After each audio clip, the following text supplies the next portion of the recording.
Welcome to Physicscoach. Let's solve this question. First of all, read the question carefully.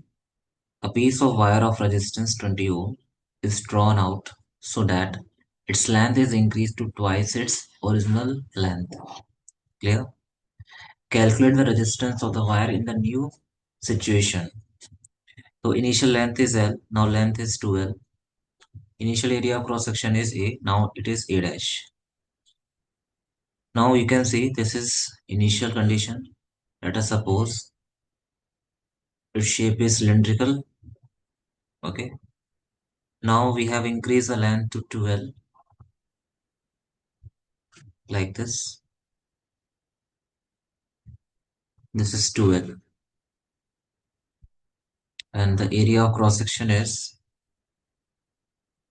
A initially. Now this is A dash. Now one thing is clear. Here resistance is R is equal to 20 ohm, equation 1. And this is 20, you can also write like this, rho L by A. Now the same wire we have stretched up to 12. So resistivity is here rho, here also it is rho. Clear? So your resistance will be R dash, will be rho L by A dash. So we need to calculate the A dash. So one thing is clear, mass remain constant. Mass is equal to volume into density.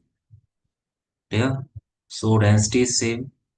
Initial mass is equal to final mass. So mass is volume into density. Density is same. So I can say initial volume is equal to final volume. A into L is equal to A dash to L. A dash is A by 2. Alright. So this will be like this. 4 rho L by A.